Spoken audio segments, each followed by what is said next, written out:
Tonight, the president's escalating war of words over Greenland, now rocking the NATO alliance and the stock market here at home.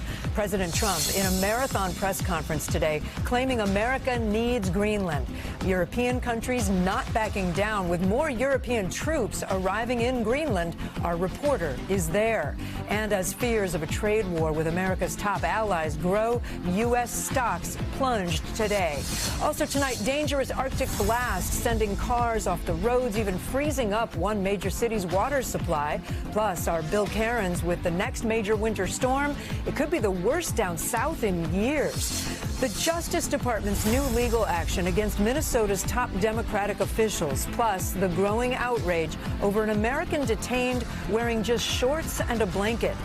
Actor Timothy Busfield in court over his child sex abuse case, the defense presenting its evidence. His famous wife, Melissa Gilbert, now on the witness list. What a judge just decided. 4 terrifying shark attacks in just 48 hours. Beaches now shut down in Australia as the region is left stunned. We hear from a surfer who came face to face with one of those sharks. Beckham family feud. The bombshell accusations from the son of soccer star David Beckham and fashion designer Victoria Beckham. What we're learning. And a real-life RoboCop, the humanoid traffic officer now ruling the roads in China, plus the Minnesota senator breaking his silence after being shot in a targeted attack. What he's saying tonight. Top story starts right now.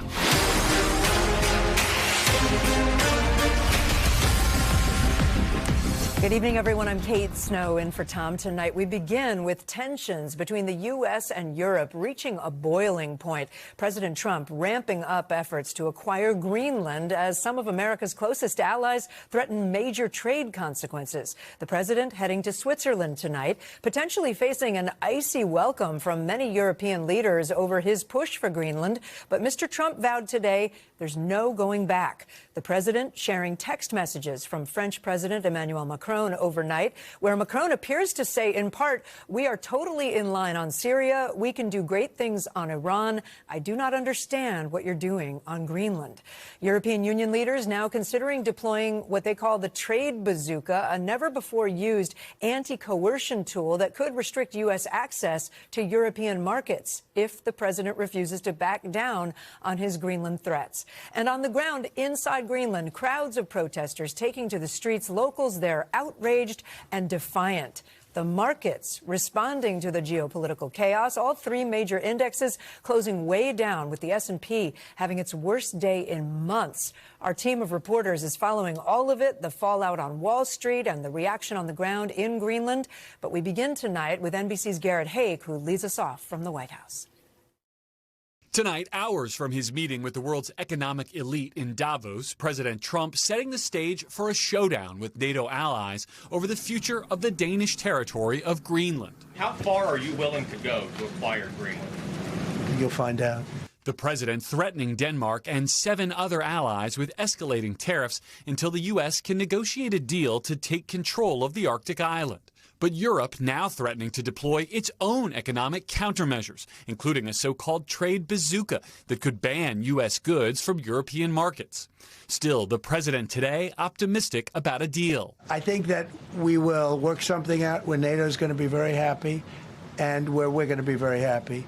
But we need it for security purposes. We need it for national security and even world security. It's very important. President Trump argues Denmark cannot defend the massive island from Russian and Chinese threats, taking the unprecedented step this week of posting private messages from other world leaders, including one from French President Macron, praising President Trump's moves in Syria while adding, I do not understand what you're doing on Greenland, and inviting Trump to meet him in Paris. They get a little bit rough when they're when I'm not around, but when I'm around, they treat me very nicely. All of it flowing from a lengthy news conference the president held today to mark the anniversary of his second inauguration, focusing on the economy, pointing to rising wages and gas prices at a 4-year low. Gasoline prices have come per gallon way down. When that happens, everything else comes down. With polls showing most Americans not satisfied with the cost of living. They created the affordability problem, and we are solving it. We have solved a lot of it. And Garrett Haake joins us now from the White House. Garrett, we're also learning about another text message made public? Yeah, Kate, this text with Norway's prime minister was released on Monday and appears to show President Trump linking his push for Greenland with his frustration at not being awarded a Nobel Peace Prize this year. The president saying essentially, since he wasn't awarded the prize for peace, he doesn't have to focus solely on peace. The president was pushed on all this today. He insists that he believes the country of Norway has what he called, quote, tremendous control over who receives the prize because the Nobel Institute is based in Norway. And despite the country's repeated denials that the Nobel Institute and the government of Norway are totally separate things. Kate. All right, Garrett Hake at the White House for us. Garrett, thanks so much. And with the fate of the world's largest island hanging in the balance, Greenlanders are voicing their concerns over any kind of deal with President Trump, taking to the streets to amplify their frustrations and fears over what could happen next. NBC's Ellison Barber has this report from Greenland. Tonight on the frosty streets of Greenland's capital, one thing is clear. No one here is warming up to President Trump's ambitions. He must understand this, because no is no. It's crazy. Totally crazy. Peter Jensen owns an office supply store here in Nuuk. We follow the news every day. This is, he says, something everyone here thinks and talks about now. They all say it's crazy, but also many are scared. Today, Greenland's prime minister saying, well, he doesn't believe U.S. intervention is likely. He also can't rule it out. The fear here is real and tangible. I feel I really live in danger. It's also because we don't know what it can happen. We can be bombed like Venezuela have been bombed. This quiet island, home to some 60,000 people, now finds itself at the center of what its prime minister calls a geopolitical crisis. So we have Putin on one side doing what he wants to, and Donald Trump on the other side doing the exact same thing. It's the things that comes out of his mouth, it's just insane. Ludicrous. Thousands in the capital taking to the streets over the weekend, voicing their frustration. We are not interested in being Americans. And warning others that this moment is bigger than Greenland alone. This is a fight for freedom. It's for NATO. It's for what everything the Western Hemisphere has been fighting for since World War II. And Ellison Barber joins us now from Nuuk, Greenland. Ellison, more Danish troops just landed in Greenland for what the government says is a training mission. How are people responding to that, to those extra boots on the ground? Yeah, I mean, look, some of the people we spoke to today, they told us that that is helping with some of the fear they have right now. They say just seeing that, regardless of why they are here, and also the response from Europe, that makes them feel a little more secure. They can sleep a little bit better at night. We have reached out to the Danes to get some clarity on exactly what they are doing here, but their top military official in Greenland told Reuters that his focus is on Russia, not NATO allies or anyone else, at least right now. But the timing, obviously, Kate, raising a lot of eyebrows. Kate. Yeah. Ellison Barber in Greenland for us. Ellison, thanks so much for being there. There are fears of a trade war between the U.S. and Europe over this situation in Greenland, and it's all having a big effect on Wall Street. Stocks having their worst day since October. The Dow dropping 1.76%. The S&P, you see it there, down more than 2% today. The Nasdaq down nearly 2.4%. That drop wiping out about $1.2 trillion in value for the S&P. For a little perspective, that is well over the estimated $700 billion price tag on Greenland that NBC News reported in an estimate last week. For more on the markets, let's turn to NBC's Brian Chung. Brian, this is not the day to be checking your 401k. Right. Yeah, not that you should be checking every day nonetheless. But when we talk about what's going on in markets, I think it's investors getting a little bit concerned about where the bottom is on this tariff conversation. The best case scenario is, especially after these meetings between the president and his European counterparts in Davos this week, that maybe they can avoid the worst of this and no tariffs are ever implemented and things are all right on the Greenland front. But in the worst case scenario, you have the United States slapping on a 10% tariff on these 8 European countries, which, by the way, ratchets up to 25% if it's not resolved by the summer. And then you have the European Union responding in kind with not only their own tariffs, but now this threat of what they call the bazooka, which would be essentially suspending American businesses' licenses to operate in the European Union. that would be a huge deal. And for that reason, we saw the stock market really get rattled today. I think the question is, does the bleeding continue from here? That's something we'll have to watch out for. Yeah, that's why they call it the bazooka, right? Because it's a lot.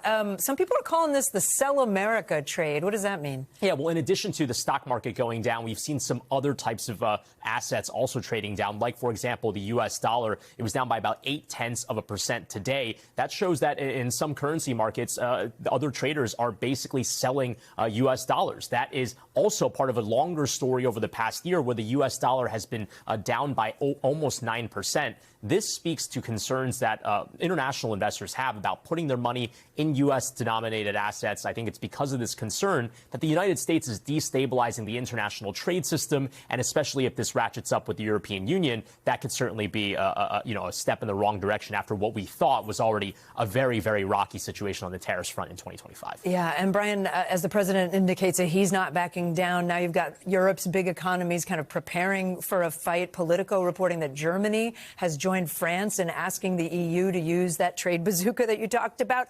That's according to 5 diplomats with knowledge of the situation, just to be clear where we got that. But is there a real concern that this devolves into some kind of bigger trade war? Yeah, and the more that you hear these countries really saying we could use that bazooka, the actual term for it is anti-coercion instrument, well, you do have a more serious risk of that happening. Kate, I cannot underscore this enough. There is not a precedent. We have not seen something in modern history where you have some of the largest intertwined economic powers decoupling in a way like that, essentially in a sense where businesses aren't allowed to operate in the European Union. Imagine being an American business. You have 30, 40, 50% of your business coming from the European Union, and you're just cut off from that. This is a hugely important relationship between the U.S. and the EU. By some estimates, 30% of global trade is the U.S. and the EU. If that gets decoupled or cut off as a result of that trade bazooka being used, that would be substantial. That's why Greenland is so important to this overall story. All right, Brian Chung, thanks so much for being here. Appreciate it. To the other major headline tonight, the brutal winter blast sending heavy snow, Arctic temps across much of the country. In some places, it felt like 20 below zero, and another more powerful storm is right behind it. Erin McLaughlin has the latest. Tonight, extreme weather spelling extreme misery for millions. I'm convinced this weather is not meant for human consumption. Temperatures 15 to 20 degrees below average from the Midwest to the Northeast. Even a cold warning as far south as Florida. Oh, you guys. All of it creating whiteout conditions this week, leading to one of the largest pileups in Michigan state history. School buses deployed to rescue stranded drivers. When you've got 100 cars out there, it's pretty insane. Experts warn just 10 minutes in these bitter cold temps can lead to frostbite. Our emergency departments are really busy, and so the cold only adds to that strain. Milwaukee's chief health policy advisor says the number of patients have been on the rise for weeks because of the flu. This cold is now making things worse. A person who came in with an asthma exacerbation. We saw somebody who was shoveling snow and got chest pain. We saw somebody who reached into a snowblower to try to jam out or get out that jammed snow. In Pittsburgh, at the city's water treatment plant, ice in the river blocked the water intake. Emergency officials raced to clear the blockage. And over in Chicago, just a heads up, we are evacuating. Overnight air traffic control was temporarily evacuated after a water pipe burst in the tower building. And Erin McLaughlin joins us from here in New York City. Erin, I can see how bundled up you are. What are you hearing from people just on the street battling these brutal temperatures? Well, you know, Kate, New Yorkers are absolutely feeling it. It is so cold out here in Bryant Park right now that I don't know if you can see behind me that iconic fountain nearly frozen over. Park officials tell us it'll be frozen by tomorrow. New Yorkers are bundling up. It's all about the layering here in New York City. And that's advice echoed by the experts. They say make sure you protect your head, your hands, and your feet, especially as temperatures are expected to once again dip. And then I was speaking to an ER doctor, and he said, really be cautious out there. Things can go south in seconds. And he also said he's noticing people need to also protect their pets when they're going out in these kinds of temps. Kate. Yeah, that's a good note. Erin, thank you so much. Go get warm. Appreciate it. Let's get right to meteorologist Bill Cairns. Bill, it's like so cold you can't even move your mouth outside, right? How long could all this dangerous cold last? Too long. I don't even know when the end of it's going to be. I mean, maybe another week and a half. So we have the cold that's out there now. You know, poor Aaron's out there. It's 7 right now, wind chill in New York, negative 13 in northern portions of Michigan. We've improved a little bit. Yesterday, Bismarck was brutal in Minneapolis. But now we're waiting for the next round of cold. This is what's going to set the stage for our massive winter storm. Doors open, straight from the Arctic, and it is going to plunge. These are the morning lows as we head towards the weekend. Kansas City, 1, 5. Look at Oklahoma City on Sunday, 6. Dallas, 13. You get the idea, Kate? This is unusually cold, setting the stage. Yeah, setting the stage for what you're telling us is going to be another winter storm that could be historic, right? With millions of people across the South at risk as well for crippling ice and snow? High confidence in a very large, enormous size storm. And on top of that, in some areas, it'll be historic. This will probably be our most significant winter weather event in years across the country. It's been a while since we've seen a setup like this. So the number one problem that I'm worried about is ice. Snow, we can deal with. You can move it. You can shovel it. Ice takes down trees, tree limbs, power lines, anywhere in blue. Make sure you're prepared for 2 or 3 days stuck in your house without power. Probably not even able to travel if the roads are bad enough. This is Atlanta to Dallas, all the way through the Carolinas. That is a huge footprint that has to worry about this ice storm. And then the snow potential. Too early for amounts. But we are going to show you the purple, which is the best chance for heavy snow. So remember I told you it would be 6 degrees in Oklahoma City? You could have possibly a foot of snow in Oklahoma trying to clean up with the temperature of 6, wind chill in the negative digits. You're not used to that. I mean, that's painful. Same for Little Rock and Nashville, Kentucky, and then in the Mid-Atlantic region, it's going to be heading your way also. So kind of the timeline of this Friday afternoon and evening, it begins Oklahoma City. Dallas goes from rain over to freezing rain and sleet, and eventually Dallas would flip over to all snow. But look at this on Saturday. We have snow in eastern North Carolina. You could travel 1,500 miles on I-40 and still be in the snow in New Mexico. That's why I say enormous. And on top of that, some areas are going to get 12 to 24 inches of snow. By the time we get to Sunday, the whole East Coast is involved in this. Snow breaking out southern New England, especially heavy in the Mid-Atlantic region. Kate, this will be a storm to remember, and in some cases, possibility this is a generational storm.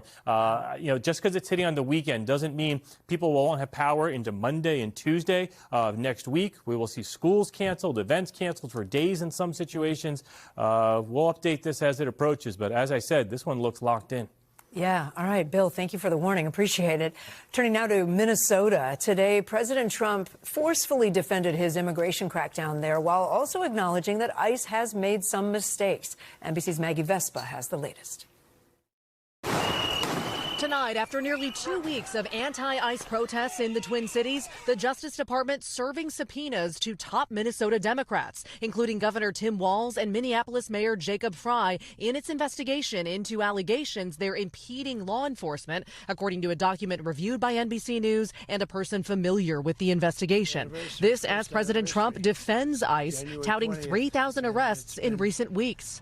These are all criminal, illegal aliens that in many cases, they're murderers, they're drug lords, drug dealers. DHS pointing to arrests this weekend, including suspects convicted of homicide, assault, and sexual assault of a minor.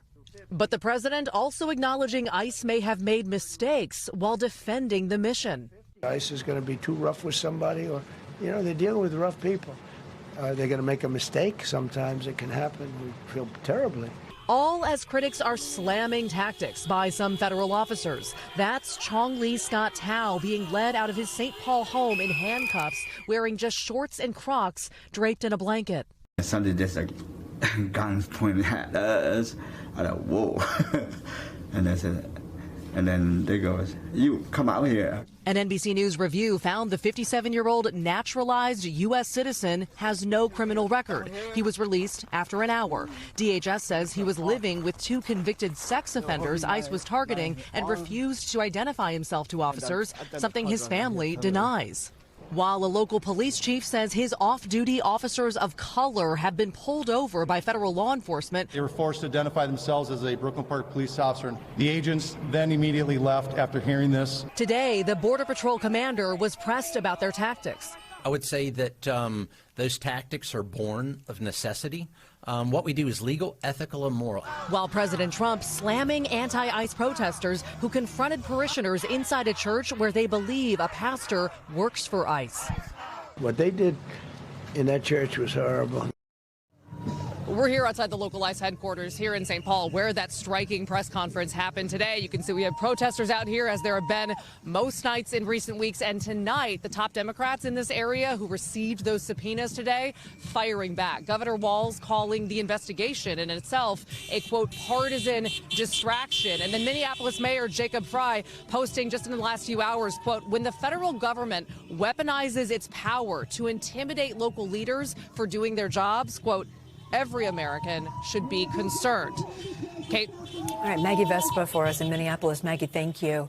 To another announcement out of Washington today, Second Lady Usha Vance, wife of Vice President J.D. Vance, revealing she's pregnant with their fourth child. For more on this, I want to bring in NBC's Kelly O'Donnell. Kelly, nice to have a little happy news for once out of Washington. What can you tell us about the big news? Well, it certainly is out of step with what we normally do, and this is a real new twist on a gender reveal.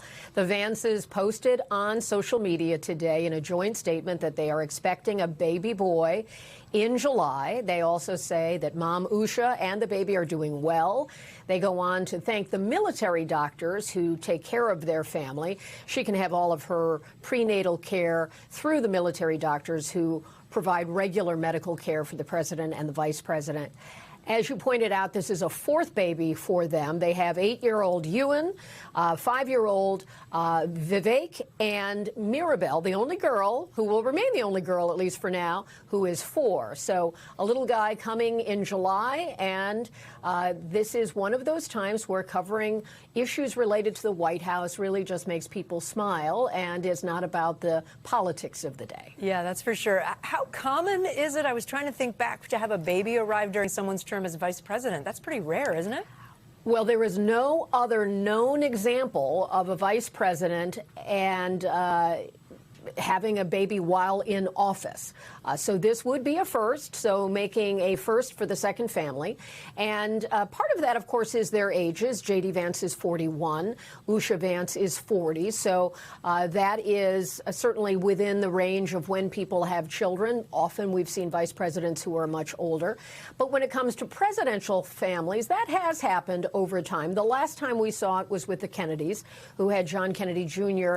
after the president was elected, but before they took office. And then, of course, in August of 1963, Patrick Kennedy was born. Sadly, he died a few days later of lung issues. If you go back in time, one baby has the distinction of being born not only while a parent was president, but in the White House. And that, according to our good friends at the search engines, was baby Esther Cleveland, a daughter of Grover Cleveland, born in 1893. So it is unusual, and it will certainly make for a very busy household at the vice presidential residence. Yeah, for sure. Kelly, thank you so much. Great to see you, my friend. You too. We are back in a moment with the first in-person court appearance for Hollywood star Timothy Busfield. The late decision from a judge tonight to release him from behind bars will explain. Plus, dozens of beaches in Australia now closed after 4 shark attacks in about 48 hours. What happened?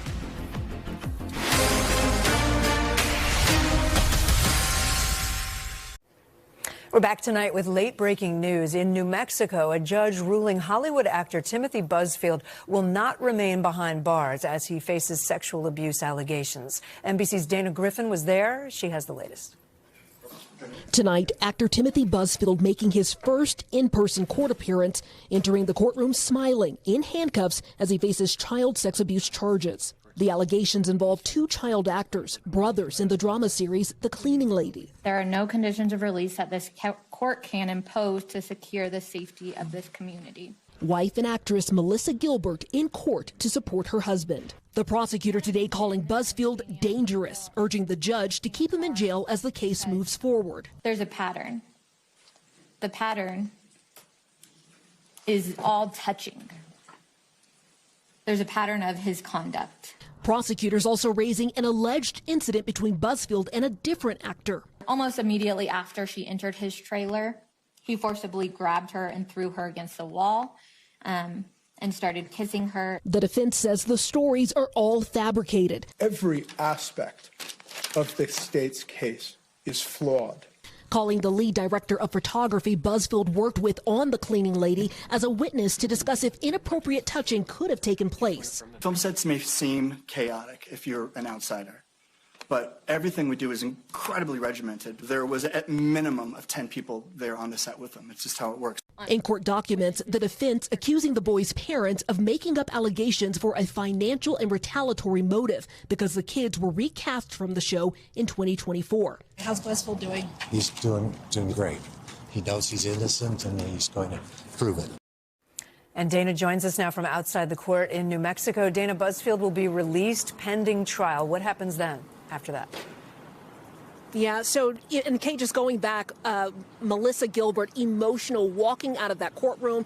So Buzzfield will be released likely within the next few hours. He can travel, he cannot drink, cannot own firearms, and he's not allowed to have contact with these alleged victims. He's expected to appear at his next court hearing. We know the DA is going to file formal charges. There will be an arraignment where he will likely enter a guilty or not guilty plea, and this case could last up to 18 months. Kate. All right, Dana Griffin for us. Thank you. Let's bring in NBC News legal analyst Danny Savalos. So, Danny, the prosecution was pushing to keep him detained. Was that a misstep? Yes, and according to the defense, this prosecution routinely requests detention. He was someone who I expected would get released on his own recognizance, or ROR. No prior significant criminal history, no risk of flight, no risk of danger to the community. Although the prosecution tried to argue otherwise, the defense did a good job of rebutting that. What does the hearing today tell us about how a future trial might go? Well, first, the statistics show that defendants fare much, much better at trial if they're out pending trial, out of custody,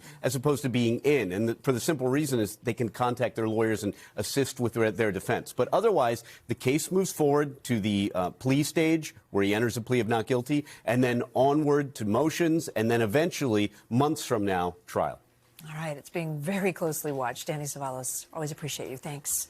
Still ahead tonight, new video of that incredible Louvre jewel heist, what it's revealing about the thieves and how they pulled off the robbery that shocked the world.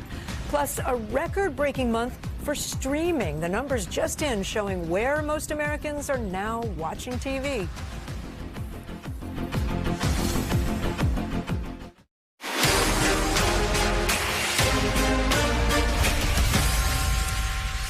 Now to new video shedding light on that stunning daytime heist at the Louvre. Surveillance cameras appearing to capture the thieves slicing into the display cases before snatching some of France's crown jewels. NBC's Raf Sanchez breaks down the new clues from that footage.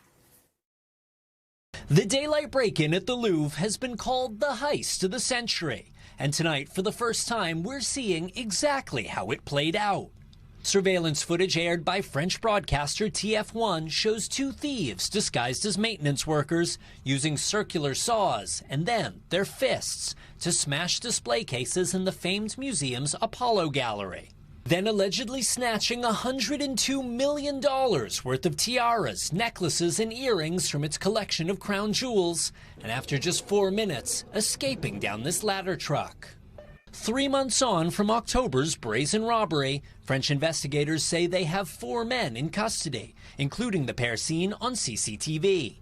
One man's girlfriend has also been charged as an accomplice. But the stolen treasures are still missing, and according to prosecutors, the suspects are not cooperating.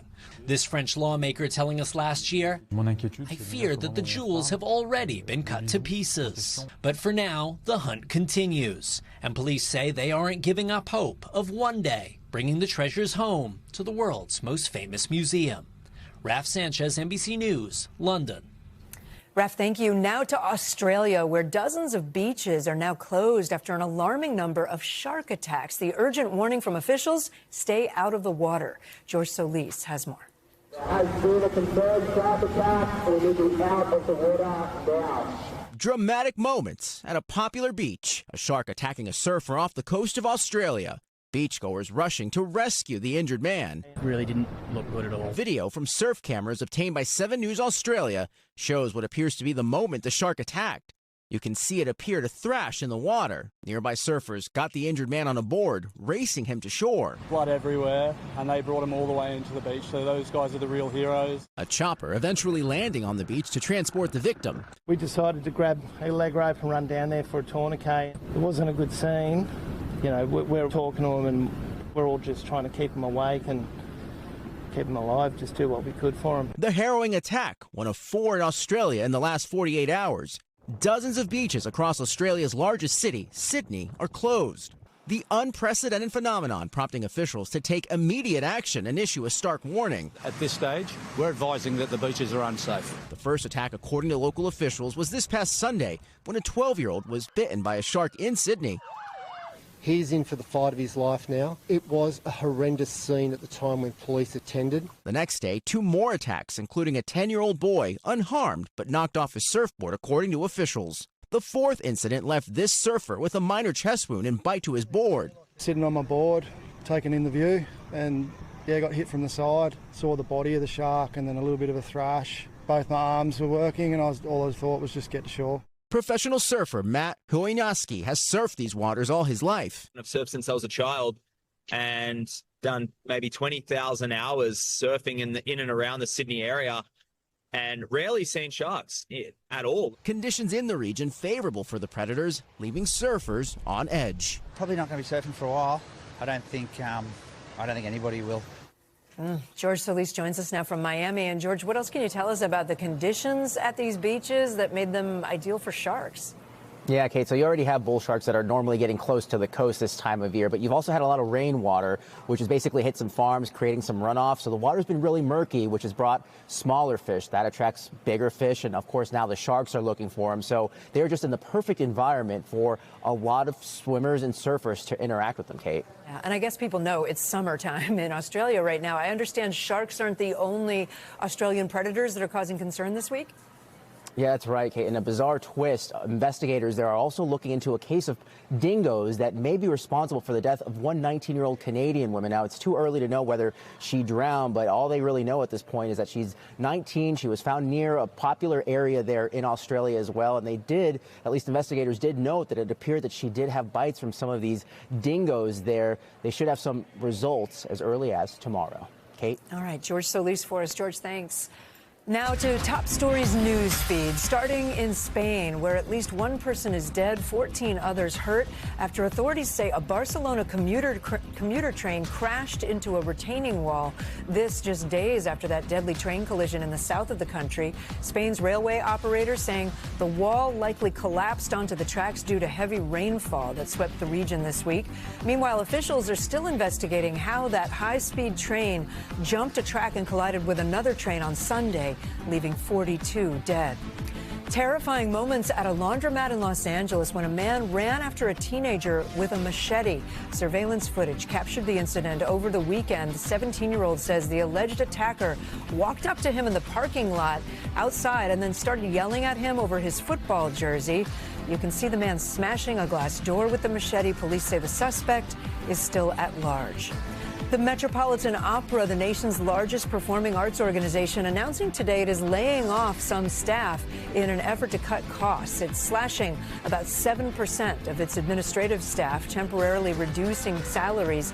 The Met says the cuts are necessary while it awaits a funding deal with Saudi Arabia and some other revenue-generating initiatives. And streaming is soaring to new heights in the U.S., accounting for nearly half of all television viewership last month. That is an all-time high, according to new numbers out today from Nielsen. The data shows streaming services, like the one you're watching, dominated over both broadcast and cable, powered by Netflix's Christmas Day NFL games and the highly anticipated final season of Stranger Things. To Minnesota now, where State Senator John Hoffman is opening up about surviving what authorities have described as a politically motivated shooting spree. The suspected gunman allegedly shot Hoffman and his wife last June before killing State Representative Melissa Hortman and her husband. Jana Shortell from our NBC affiliate CARE spoke with Hoffman about that horrific night. 644, code 3, Champlin. You want to go back to June of last year? Yeah, we can. I was just sitting there in my green chair, and I fell asleep, like you do when you're, And Yvette, she went upstairs and, she was upstairs sleeping. I was in my green chair.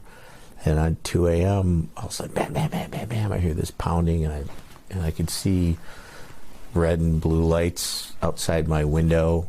And, open up, it's the police. And I'm like, what? What the hell? And I, dummy me, I opened the door, flashlight in my eye, and starts quizzing me on who's in the house.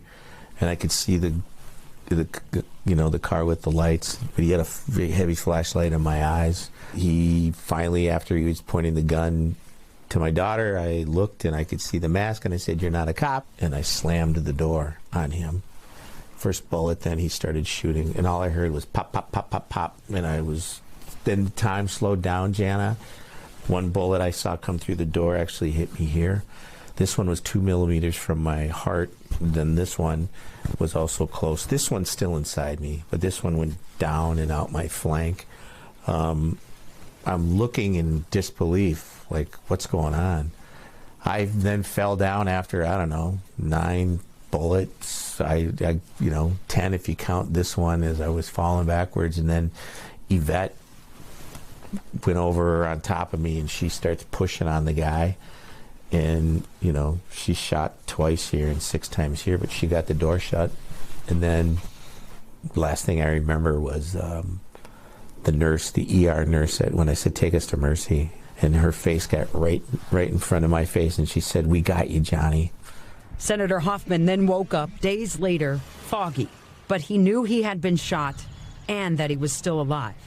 He was told his friends, Mark and Melissa Hortman, who he had dinner with just hours before the shootings, were dead. Then he was told who is accused of trying to kill him. Do you think about Vance Belter? No, I don't say his name.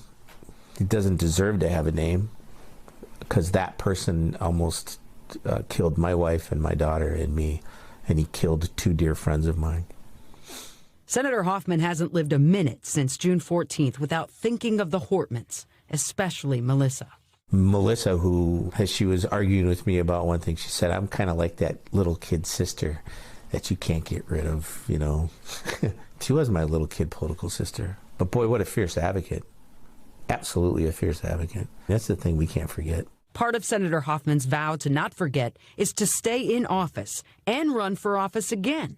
And he's mindful that he's doing so in the here and now of Minnesota, where once again a shooting has drawn the nation's eyes to our state. The young woman who was shot in Minneapolis, the sound of that gun was a 9mm sound, the same sound that I heard. That all has a triggering effect. In this world of healing, I'm supposed to be healing and recovering, and I'm recovering. And recovering isn't a linear thing, Jana. It's moment by moment. You have your good days, you have your great days, you have your not so good days, right? Doesn't it ever get to be too much? Oh, absolutely. And then I'm at a crossroad. Do I withdraw or do I keep engaged? Purpose becomes clearer. 100%. It's not about me. It's about what we do collectively. Does that make sense? For KARE 11 in Minneapolis, I'm Jana Shortle. Jana, just a stunning report. Thank you so much for that from our NBC affiliate KARE in Minneapolis. Appreciate it. Also tonight, an incredible rescue in Virginia Beach, an SUV plunging into the freezing water. That's when some Good Samaritans sprung into action, managing to save the driver's life. Here's Liz Kreutz. Hey, go to the back! Jody, climb to the back! Tonight, a heart-racing moment caught on video in Virginia Beach. A group of Good Samaritans jumping into frigid waters to rescue the driver of this sinking SUV that within minutes was underwater. It's tilted! The man here is Jeremy Way, a longtime rescue swimmer in the Navy, who tells us he just happened to be eating lunch there when he heard a loud splash. Oh my God. In that moment, what's going through your mind? There's a person in the water. That's all I cared about. Our motto is so others may live. not going to stand by the wayside. Way says in the water, he began talking to the woman behind the wheel, who he says appeared to be going through a mental health crisis and didn't want to unlock her seatbelt. Eventually, he helped convince her, and with the car nearly fully submerged in the water, they managed to get her out. He pulls her out like right at the nick of time. I helped grab her and I threw her on my hip. She was crying and I was holding her. And officials say the driver and the Good Samaritans were taken to the hospital with non-life-threatening injuries. Way says just today he got a call from the driver's brother thanking him for saving his sister's life. At the end of the day, it was just a lot of good people in the right place at the right time that were able to give this woman a second chance. Liz Kreutz, NBC News. Still ahead tonight, soccer star David Beckham breaking his silence after his son's shocking social media posts about the family, what he is now saying, plus how one city is using a whole kind of new traffic cop. Stay with us.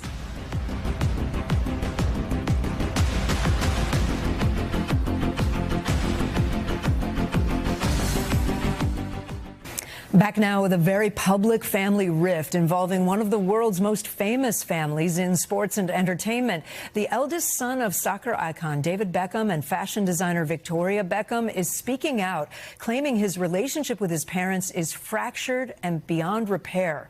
NBC News correspondent Chloe Llamas has an inside look at how things went from a very private feud to a public battle.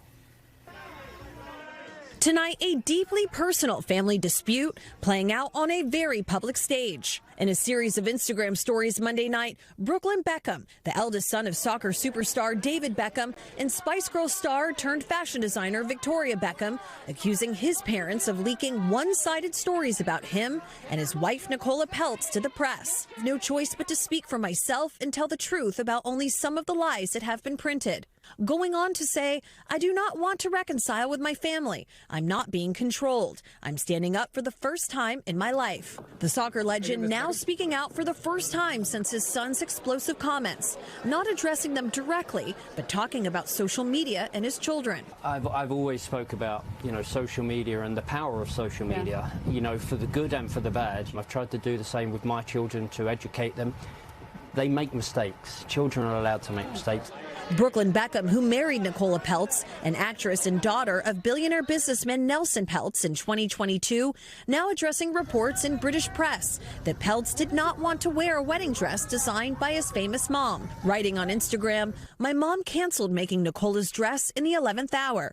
Although the couple telling Vogue in 2022 that her custom Valentino look was in the works for a year, going on to allege that his mother embarrassed the couple during their wedding reception, writing in part, quote, she danced very inappropriately on me in front of everyone. I've never felt more uncomfortable or humiliated in my entire life. Despite rumblings of tension for years, the famous family put out a very different narrative publicly. That same year, Victoria stopped by the Today Show. It was a beautiful wedding, and as a mother, to see my son so happy means so much. And in 2024, Brooklyn saying this. My mum and dad love her. Everyone gets along, which I'm so happy about. Social media erupting into a frenzy in the wake of Brooklyn's sweeping claims, with some eagle-eyed fans pointing to this awkward moment from 2023 on the red carpet of the Netflix premiere of Beckham. As for the fascination, we have Posh from the Spice Girls and David Beckham in the 90s. They became big global superstars before social media, and now their kids are now firmly in the digital age. This isn't good for their brand as a family. A family no stranger to the press, now facing a very public feud. And Chloe Llamas joins us now. Chloe, the Beckham family, they've been in the spotlight forever, but Brooklyn is saying that he's stepping away from the spotlight, and that has helped him. Yeah, so he says in his post that he has suffered from debilitating anxiety over his life and in his teen years and, early adolescence, but that now that he has had this distance from his family, that he actually doesn't suffer from anxiety anymore. I do just want to point something out. He's 26 years old. The road is long, right? Yeah. He seems like he has really loving parents, but obviously this is a deep issue that he has been suffering in silence for years, and he feels strong about coming out against misinformation, especially in the British press. But I think a lot of families, we were talking about this, can relate. Maybe not to the millions of dollars, right? Not that part, but having something that's very private, but then having it exposed explode. And this tough is so relationships public. you're seeing people take to social media talking about their in-laws, talking about their family fights, talking about moments that maybe they had have been through with their families. Oprah doing a whole segment around the holidays about quitting your family. And she had a whole panel of people talking about that. So again, we don't know how this is all going to play out, but for now, David Beckham, Victoria Beckham, they're not saying anything. All right, Chloe Malas, thanks so much for that. Now to Top Stories Global Watch, starting with a stunning first for scientists. Austrian researchers documenting the first known case of a cow using a tool. Watch this video. It shows this 13-year-old cow named Veronica scratching herself with a wooden broom. The study notes that she uses different ends of the broom to target different parts of her body. Researchers say that Veronica's case demonstrates how cows may be better problem solvers than we previously thought. A city in eastern China is rolling out a life-sized robot to help direct traffic in the streets. You can see the RoboCop using hand signals to remind drivers of the rules of the road. The robot apparently has multiple cameras and systems allowing it to analyze obstacles and street conditions. For now, we're told, still undergoing training and working alongside human officers. And dozens of people are still missing in Pakistan as rescue crews search through the rubble from a deadly fire at a shopping mall. The flames broke out over the weekend, tearing through that building in the port city of Karachi. Officials confirmed the fire has killed at least 27 people. The government says it plans to investigate what caused it. Next tonight, to President Trump's proposed Board of Peace and the pushback from several top U.S. allies. Dozens of world leaders invited to join that group that would oversee the next phase of the Gaza peace plan. But tonight, there are growing concerns over who will be on that board and what happens next. President Trump confirming that he invited Russian leader Vladimir Putin, though the Kremlin has not accepted a U.S.-backed peace deal to end the war in Ukraine. Meantime, French President Emmanuel Macron rejecting the president's invitation, saying, quote, it raises serious questions about the principles and respect of the United Nations. It's all coming as world leaders gather for the World Economic Forum in Davos. NBC's Matt Bradley has more. Yeah, Kate, and it's not just that list of invitees that are raising eyebrows throughout the diplomatic community throughout the world. Dozens of countries, many of them with spotty, very questionable human rights records, being invited to a board of peace. Among them, Vladimir Putin of Russia, who hasn't even really accepted. The Kremlin said they're going to be studying this proposal. These are pariah states who have been heavily sanctioned for their actions on the global stage, and now they're being invited to President Trump's premier talking shop for resolving international conflicts. This charter that has been seen by NBC News through diplomats who had received invitations to the Board of Peace doesn't even mention the word Gaza. Instead, it discusses this Board of Peace as some sort of group that could be involved in conflict resolutions far beyond the Middle East. And that has also raised a lot of attention and a lot of concern that this could be a direct effort by Trump and his administration to undermine or eclipse the United Nations primacy in conflict resolution on the global stage. This institution has been around since the very end of World War II. Now, President Trump, of course, has long assailed the United Nations and all of the other major institutions that sort of underwrite the international order. But this could be a major blow. And there's also this $1 billion fee to buy a ticket for a permanent seat on this Board of Peace. It all looks, according to analysts that I've spoken to, like the kind of proposal that a lot of people aren't going to be taken seriously, and that some countries that might want to get in Trump's good graces are going to wait and see whether or not joining will be worth their while. I'm Kate Snow in New York, in for Tom Llamas. Stay right there. More news now on the way.